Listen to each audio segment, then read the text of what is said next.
In the top, up a game, spamming APM like crazy and re-rallying continually his nexus is the Red Protoss Pain Gamer from Team EXE, who hopes to fight his way all the way to the finals of the losers bracket so he can potentially compete for the title. Alcatraz, a very strong Protoss Zerg player down in the bottom left, currently down one game, looking to try and retrieve that back, go up 2-1 against his opponent, Pain Gamer.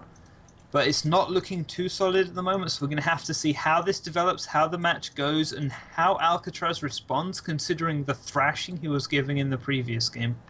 Oh yeah, you absolutely described that 100% correctly. That it would be very difficult to find another word for what occurred right there.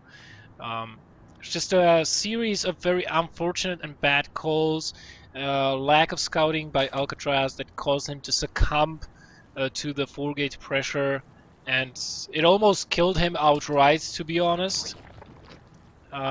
So has to be more diligent about his scouting this time. And of course, granted, it was on a map that he most probably was not as familiar with, just because, you know, this map, really, you can only find it in the GSL, the pro-level tournaments, or Playham, nowhere else. Absolutely, and thus far, Alcatraz has not scouted anything from his opponent, no pylon, no cannon, so he must be getting very suspicious now of some sort of cheesy play, proxy, gateways, things like that.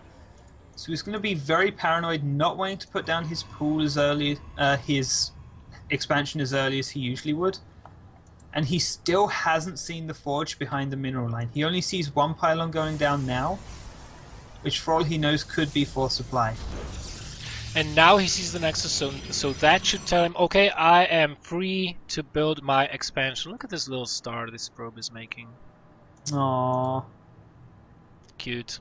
I used to do the same thing, actually. I was like, okay, Huck is doing his hearts.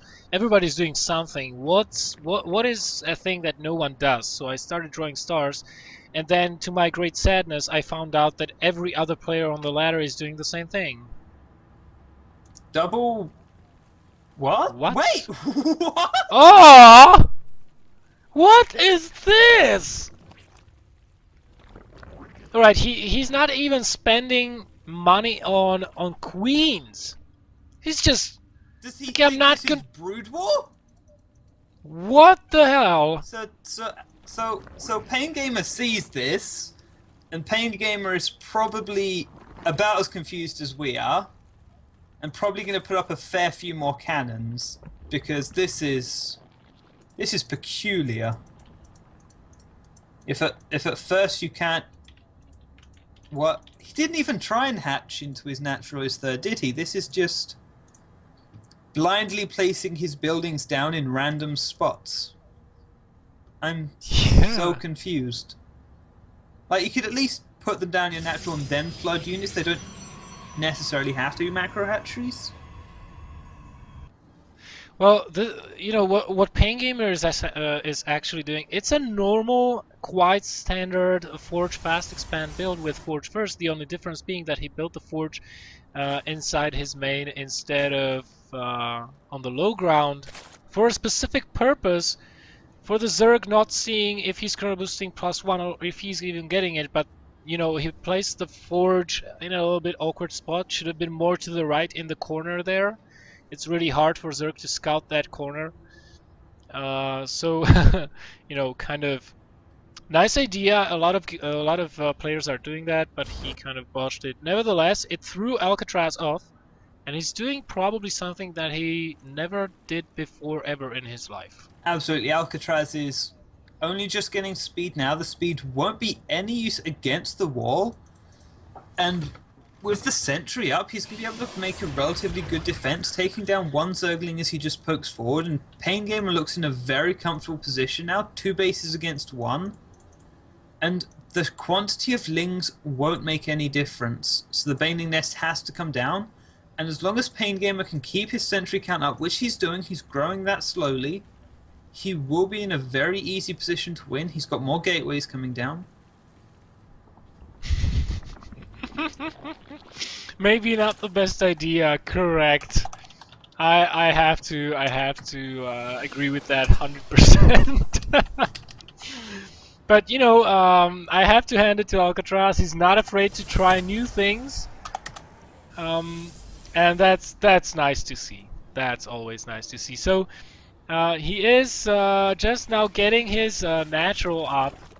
He has his queens. He will have a lot of queens actually with this, since he's got 3 hatcheries. Absolutely, but it is 20 workers to 43 at the moment.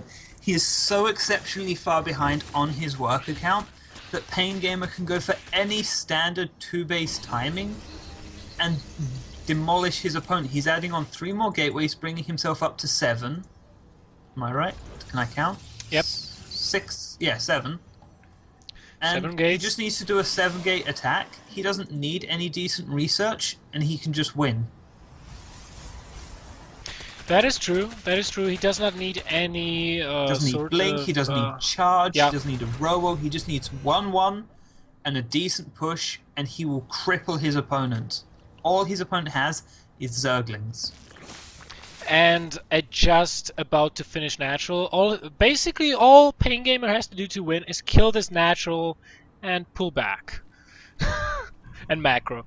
But the more optimal way The would be clash to is going to finish come the in the game. middle. The sentries are caught massively out of position. The force fields are good, but just way too late to defend his army. And this force is actually just going to get picked up. But the pylon is down and zealots are coming in. So this push will continue forward despite that engagement not being completely favourable for PainGamer. Indeed, but you know what? Those sentries, that's a massive loss for PainGamer. This suddenly does not look as convincing as it did just a few seconds ago, but still, PainGamer is at the advantage right here. The supply alone is telling the difference. 93 versus 50.